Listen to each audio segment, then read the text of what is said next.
Hey, sweet friend, and welcome back to Migraine Relief Hotline. I'm Kelli, the migraine dietitian, and each week I'm answering your biggest questions about migraines so you can feel more confident and in control. Now, before we dive into today's question, which is going to be all about how to deal with migraine attacks that happen in the evening, I wanted to give a little podcast update because, yes, we've taken a brief hiatus, and by we, I mean me. But I just wanted to let you know that the podcast is still a go. I'm just trying to figure out the audio, the video, and all that stuff as we're going. So there's going to be a little bit of a learning curve. There's going to be some growing pains.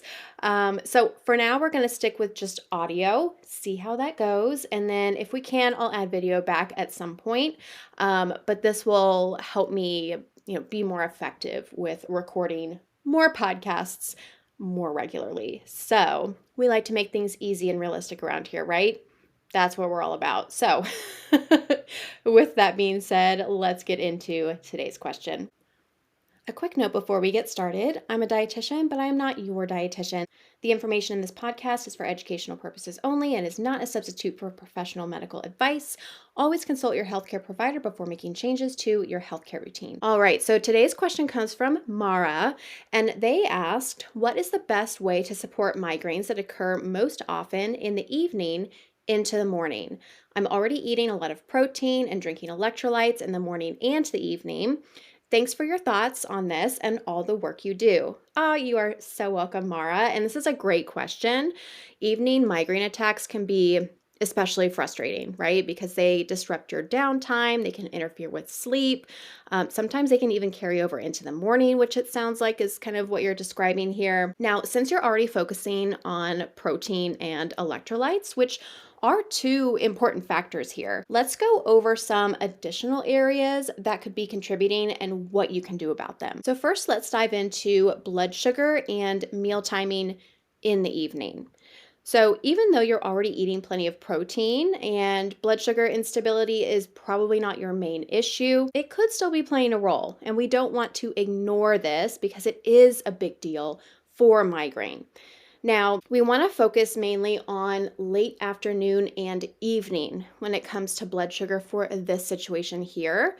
This matters because blood sugar fluctuations can trigger stress hormone spikes, it can affect fluid balance and all sorts of things in the body, which can lead to migraine attacks or contribute to migraine attacks. So here's what I would do. Ensure that your last meal of the day includes protein, carbs, and fat. So essentially make sure your dinner is balanced, right? And this will help keep blood sugar stable overnight. Now, if you tend to eat dinner earlier in the day, like 5:30, and you go to sleep at 10, then you may want to consider doing a bedtime snack as well. Something with slow digesting carbohydrates in it, like, whole grains of some sort, a sweet potato, berries, and then paired with some sort of fat or protein or both. So that could be nuts, yogurt, avocado, whatever's going to work for you. Now, another thing to consider with this is cortisol, stress load, and evening migraine attacks, how all of those relate to one another. So, cortisol is your primary stress hormone in your body, and it follows a natural rhythm. It should be highest in the morning, and that helps you wake up. And then it should gradually decline throughout the rest of the day so that melatonin takes over at night and you can fall asleep. Now, when this pattern gets disrupted, so your cortisol might stay too high in the evening or it might drop too fast at certain points of the day, this can increase your risk of migraine attacks in a few different ways. One way is through an overactive nervous system and pain sensitivity. So, cortisol is tightly linked to your nervous system response.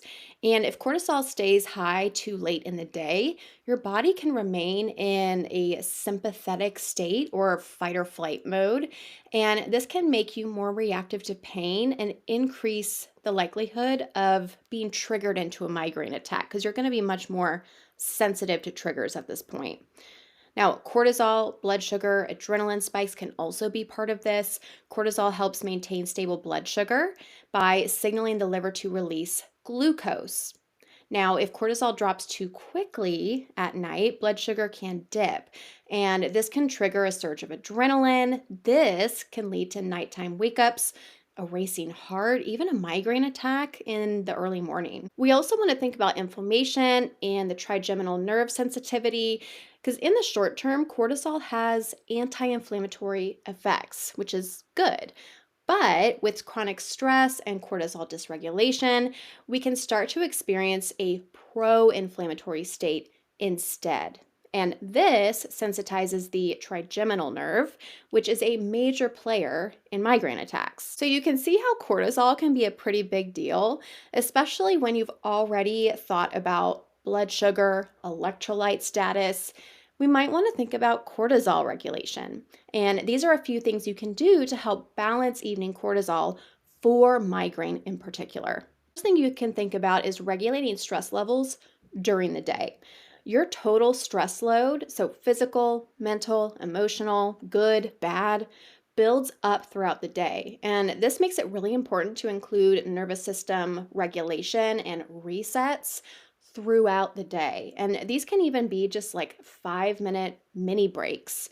So you can try deep breathing exercises, stretching in your seat, stepping outside for a minute, even just closing your eyes for 30 seconds for a quick nervous system reset multiple times throughout the day. Don't just do them when you think you need them or when you're feeling stressed. These are good to do preemptively so you don't get to that point. Next, you can support natural cortisol tapering at night.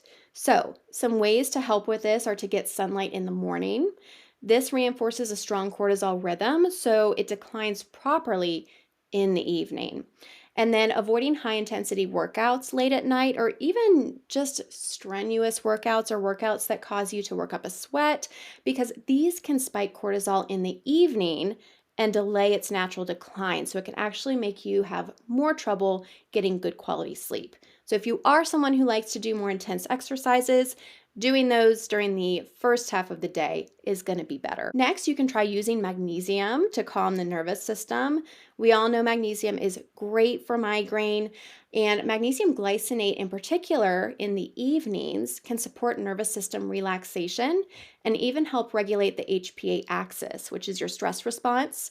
This can help normalize evening cortisol and prevent spikes or weird patterns. Another thing you can think about and maybe chat over with your healthcare team are adaptogens.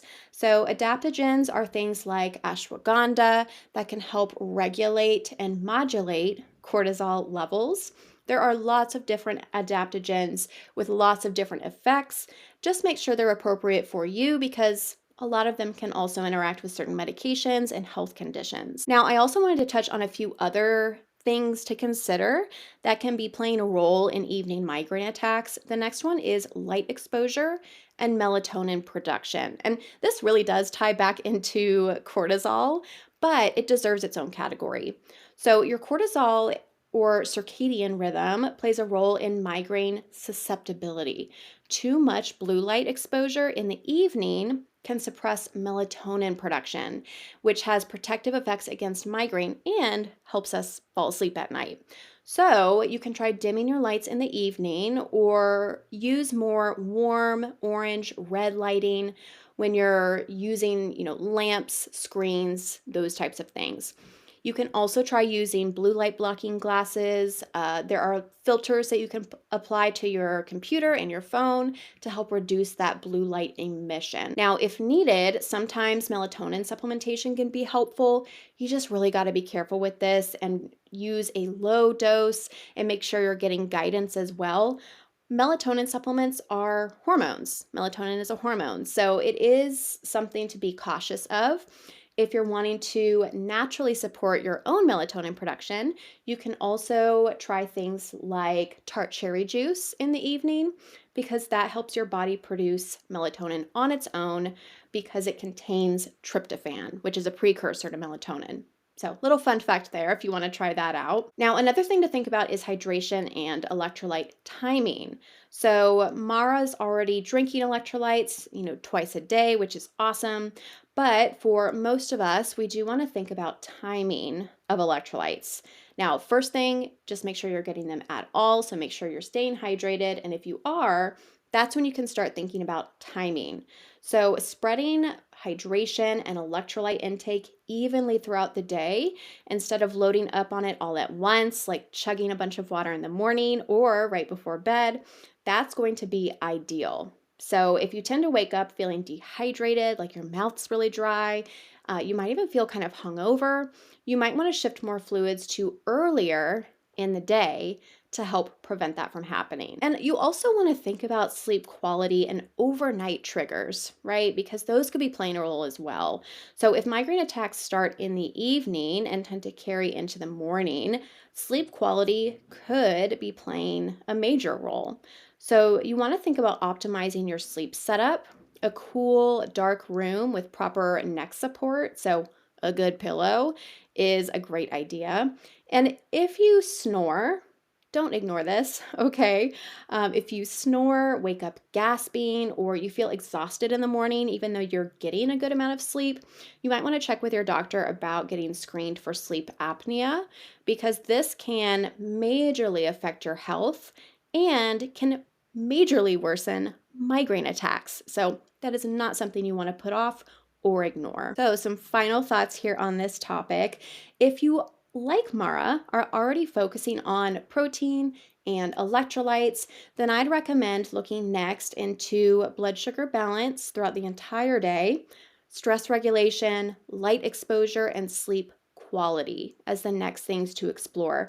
Now, the key is to track patterns with this and really with migraine in general, right? So, do attacks happen more on stressful days after an early dinner, on nights when you're on your phone a lot? Small adjustments in these different areas can make a huge difference in reducing those evening to morning attacks. Now, that is it for this week's episode. Thank you so much for tuning in. If you enjoyed it, don't forget to subscribe, leave a review, or share it with a friend who might also find this episode helpful. And if you have a question you'd like answered on the podcast, you can submit it anytime using the link in the show notes or on my Instagram. For exclusive bonus episodes and live hangs, you can check out our Patreon. It's a great way to connect more and support the podcast, and you'll find that link in the show notes as well. And if you're ready for more personalized support, my Raise Your Threshold membership is always here for you to dive even deeper into managing migraine. You can check that out on my website listed in the show notes, or you can always DM me on Instagram at the.migraine.dietitian. Thank you so much for listening, and I'll see you next week.